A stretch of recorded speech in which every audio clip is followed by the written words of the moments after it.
right? Oyster compensation program. Oyster compensation program for the state of Louisiana.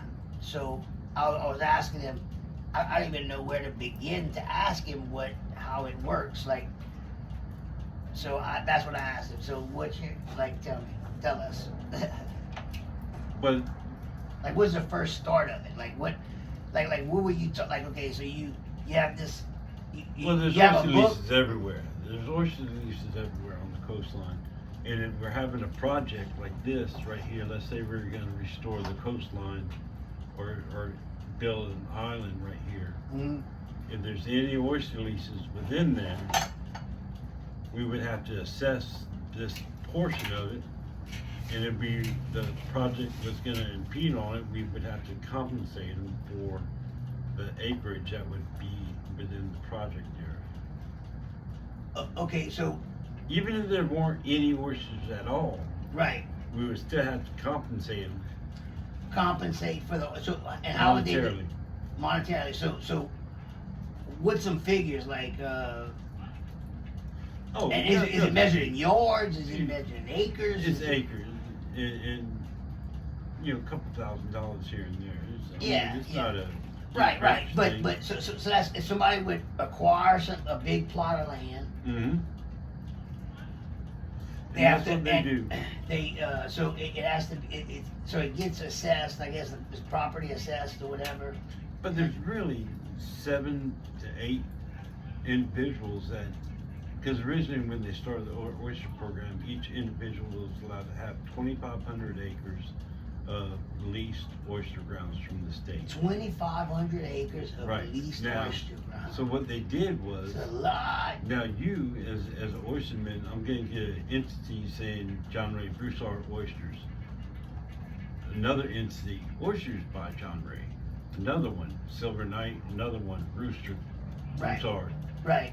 And each entity is allowed to have 2,500 acres. Oh my God. So Okay. there's under 10 individuals that have the monopoly of these oyster leases around the state. Okay.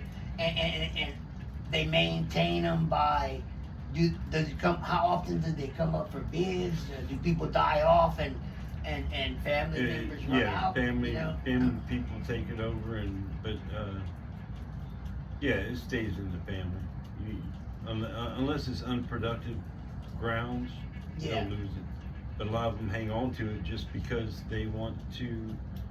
Hopefully, a project from the state is going to pay them for it. Generate. Yeah. Because really, I think it's $3 an acre that they pay. Okay, A $3. year? That's what I was. Okay, $3 an acre. God, that's cheap. But Oh, it's 25,000 acres. Right. 2,500. I mean, 2,500. Yeah, even 2,500 is a lot of acres, man. I mean, I was raised on 70 acres, and it felt like Yeah. it would take forever to walk from one But end of they the have property. one. They have one here, you know, all along the coastline. Yeah. You know, Yeah. so And so they lease that, and then they farm it. So what is the farming process?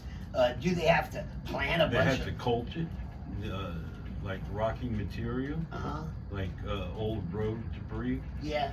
They can, or oyster shells. Yeah. Lay it on the bottom, oysters Of whatever. Of what? Like. of their lease.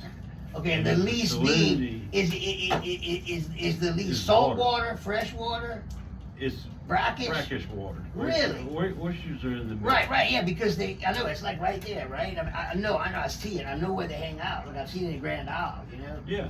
But so that's what I'm trying to envision. The 20, damn, like where do you count the 2,500 acres, and how much shell do you have to plant? But most of them they were growing naturally, right? But Yeah. but they could populate. But they there. need that anchor to hook onto when they're just a little larva. Yeah. And a rock or an oyster shell would be that anchor, Right. and it has to hit that. Now, does the shell itself Spat. grow? Yeah, it's a spat shell, Yeah. and it's just specked, you know, Yeah. and it'll grow right there into an oyster. It never leaves, Right. you know. Yeah. Once the Now, anchor's down, so, that's so, it. so, but the oyster being the Yeah. rock that opens and Right, closes. right. Okay. Yeah, because you know you know, I was raised eating raw oysters. You know, Oh yeah. it's great with crackers and that cocktail It's sauce, nice when right? they're fresh. Tabasco. Fresh oysters, right off the bone. Real good. I mean, but I don't sit there and chew them, right? I've always just swallowed them whole, or ate them on a cracker. I have chewed them. Never mind. Yeah, the last ways I did it, it's real good on a saltine cracker with like a radish, horseradish. Yeah. In the sauce. Yeah. But yeah, so that's just interesting to me. But hey, man, as soon as you told me that the first time, at least oyster reefs, okay. Well, I mean, my mind was just blown. So basically, there's just like with bowling alleys, I learned in Lafayette, like everywhere, right? Yeah. It's almost like the mob. It's like a mob type person owns the main one, right? And he'll make hell for you not to open up another one. You understand? In Lafayette? Yeah. Well, that's how it was for years. I'm using I'm the analogy to what you're saying. You know, it just freaks me out. It's the same analogy, the same. Yep. The same concept, and the fact, like, okay, so there's 10 people that control the oyster industry in Louisiana. Yeah. Mostly because they inherited the land. A lot of them are from, Croatian. Croatian? Yeah. Really? Why is that? Like, what is that? They came to just like the South Vietnamese. Louisiana. Is it just like the Yeah. Vietnamese with the shrimp boats and stuff? Right. So all right. So the oysters is It's a mafia. what are they called? I mean, those people? The Croatians. Croatians. Yeah. But they would have to take samples. Yeah. Random 1 meter samples. Total of 12 times, depending on the direct impact or indirect. Well, like Anyway, if a hurricane would No, come? like because of the project, they need to see what kind of biological oysters are down there and see what they are. So they would take all these samples. A lot of times it's just dead oysters and just shells. But man, the oyster reefs that they would come upon, and they got a sample of 1 meter, and count them, measure them, and everything, and count each one. Yeah, how deep would they go down? Like how? Oh, I mean, how would they stack up? Sometimes they're walking and they just have to put their head down and collect a 1 meter sample. Sometimes they have to dive down maybe 6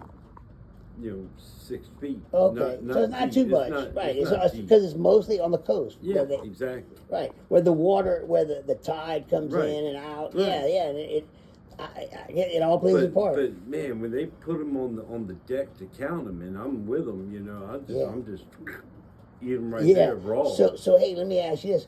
So what about in these beachy areas? Okay, I mean, I'm sure somebody like owns. Grand Isle? Yeah, like Grand Isle. Somebody owns the lease for that too. Oh, yeah. And is it bid on, or is it just awarded? Is it awarded automatically? Because I'm sure there's a process. As long as you paying the lease, you keep it. Right. So. And who are you paying the lease to? The state? The state. Yeah. Okay. Got you. And how much is it lease? Like you said, $3 an acre. $3 an acre. Somewhere in that neighborhood. Yeah. Yeah. That's why when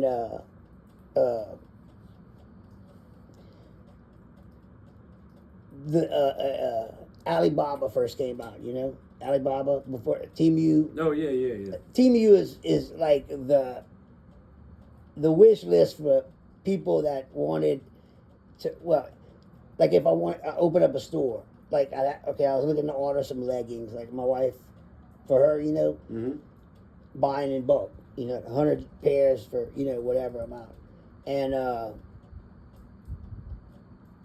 so Temu came in and you could buy just 1 or 2 pairs. It worked out perfect for me because I was always scared to make that large purchase because I didn't trust it, right? Right. But I guess people do the same with Amazon and different things. Well, 2025 is going to be the year, John. Yeah, I believe so.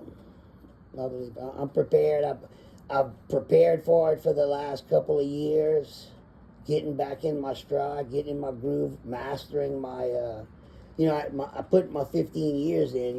You're a professional after working in anything for 15 years. Yeah. The same thing. mastered sales. You know, I mean, shit. I got my insurance license, sold insurance for a minute, hated it. You know what I hate about it? Going door to door and bothering people. Mm-hmm. You know what I hate about selling roofs? Even though I know, man, like, okay, if next major storm we have here that hits us, I'll be able to help a lot of people because I'm so knowledgeable about the roof, about the insurance process, what to do, what not to do, you know, to where you save money and you do it right and you make, so your roof only costs you $1,000 out of pocket versus 6,000, Right. you know, or something. There's more than that these days. Yeah, well, Mom needs a new roof. Yeah, well, you got to, if it has hail, look, all I'd have to do is, okay, she has insurance, right? Yeah, because she has to, she has a note. Okay, so all I have to do is find the last named storm that caused damage to roofs in the same area. Yeah, because, and that's what you blame it on that. Look, here it is, dude. I got so many people brand new. They didn't think they could get it, you know. Yeah. So for that, whatever her deductible is, whoever she has, find out. I mean, I know she'd have to come out of pocket with $1,000, but I mean, I'm sure your dad, was he retired with the military too? Yeah, fuck. I mean, I'm sure she's taken care of. You know, she could afford that. I would think, because it's worth it.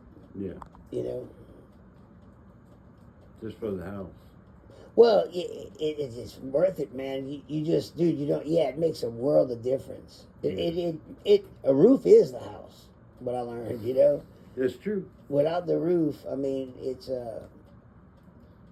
just like those castles in Scotland, you know, like that had no more roofs. I say, what?